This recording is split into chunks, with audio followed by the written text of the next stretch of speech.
The government of Kwara State has faulted claims by the contractor handling the channelization of floods into Asa River that government failed to address the problem of flooding in the state. The Kwara State Commissioner for Environment, Mr. Abubakar Mora, insists that the government has not only taken up the challenge of preventing flooding in the state, but it's going ahead to sensitize residents around the riverbank and those living in the flood-prone areas to relocate.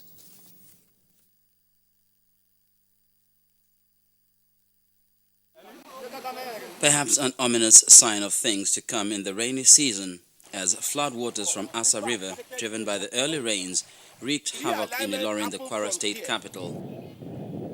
The floodwaters may have receded, but that is clearly just a temporary reprieve. The effect of the rainstorm last week was due to overflowing of other tributaries that are entering Asa River, that the state government is yet to embark upon by maybe desilting them, particularly Aluko River, Amule River, and other ones that are joining Asa River, because the one in Ofagara that caused the death of 2 or 3 people last week.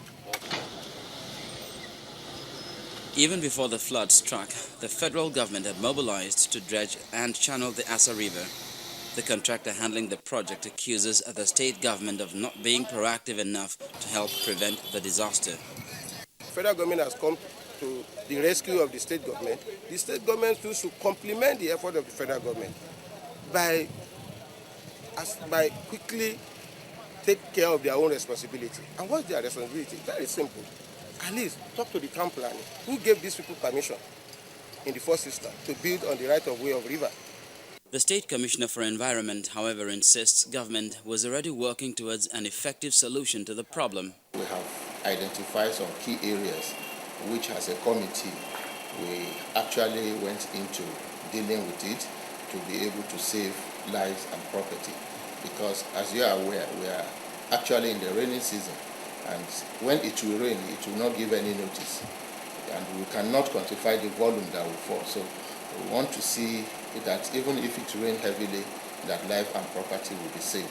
There are various challenges literally standing in the way of a clear and safe path for the flood waters, including buildings and dirt blocking its passage. It's a man-made problem because people build on the waterways, and we have some people planting banana trees within the waterway, and the normal 50-meter setback was not observed. It may appear the state and federal governments have been working at cross purposes, but with more rains expected, they need to harmonize strategies towards dealing with the menace of flooding early enough.